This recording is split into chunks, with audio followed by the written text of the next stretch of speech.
I'm gonna have to be making teams, but enjoy this video.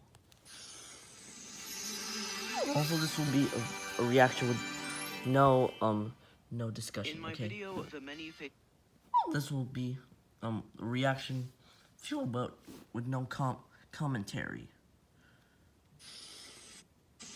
Okay, let's do this. Let's do this. In my video, The Many Faces of Discovery Family, I said I would make a video about the kids' TV channel and blog, Qubo. Well, I promised, and I have delivered. Now, Qubo has existed since 2006, and many watching this video have probably never heard of it. Most of its shows really aren't that memorable, and most of the people who have heard of it probably only know about it because they watched it at some point while growing up.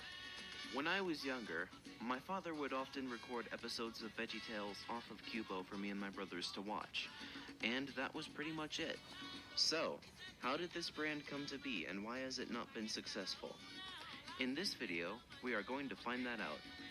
In May of 2006, 5 companies, namely Ion Networks, NBC Universal, Chorus Entertainment, Scholastic, and Classic Media, announced that they were planning on launching a new children's educational brand called Qubo.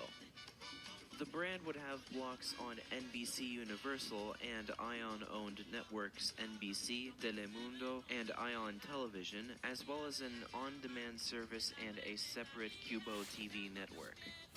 As stated by Qubo President Rick Rodriguez, Qubo would also be a bilingual channel in English and Spanish. In fact, one of the main reasons the name Qubo was chosen was because it could easily be used in both English and Spanish without any changes. If you remember, in the Many Faces of Discovery family, I also mentioned that in March of 2006, Discovery decided not to renew its contract with NBC because they wanted to focus more on their Discovery Kids channel rather than the Discovery Kids block on NBC. So, Discovery Kids on NBC was discontinued, and on September 9th, 2006, Qubo was launched in its place. At launch, the channel had shows such as Dragon, Jane and the Dragon, VeggieTales, 321 Penguins, not to be confused with 321 Contact, and Larry Boy the Cartoon Adventures. The latter 3 taught Christian values, but the Christian parts of the episodes were edited out because they violated the rules of the NBC Standards and Practices Department. Many people, including VeggieTales creator Phil Vischer and those at the Parents Television Council, hated this, especially Vischer, who had no idea that the religious content would be edited out. Qubo stopped airing VeggieTales in 2009.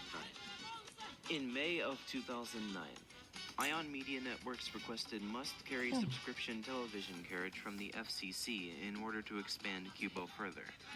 1 year later, they signed carriage agreements with Advanced Cable Communications and Blue Ridge Communications.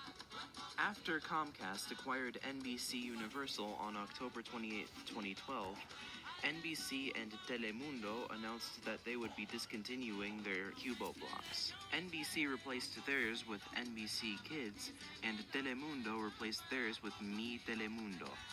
This left Ion Television as the only network left with a Qubo programming block.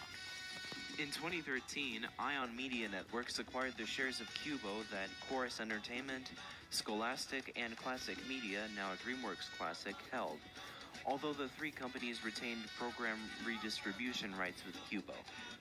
On January 4th, 2015, the Qubo block on Ion Television was renamed Qubo Kids Corner because it was moved from Friday mornings to Saturday mornings.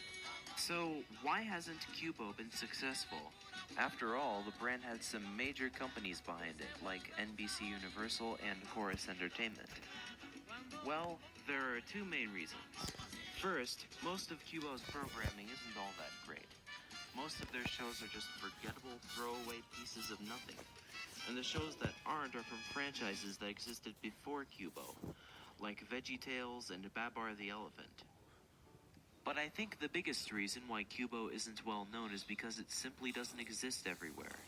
The network is affiliated with 67 TV stations across 36 states and Washington, D.C. Many major areas like Baltimore, Maryland, and San Diego, California are not in Qubo territory. Add the fact that it has no mobile app, and you've got a recipe for failure in the modern world. In fact, I wouldn't be surprised if Qubo disappeared in not too long. Let me know in the comments. Do you think Qubo is doomed, or do you think they can get out of their situation?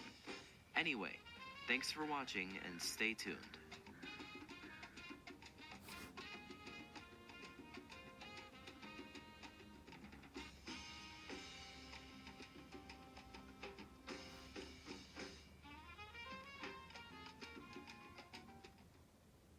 If you have psoriatic arthritis, Enbrel helps relieve joint pain.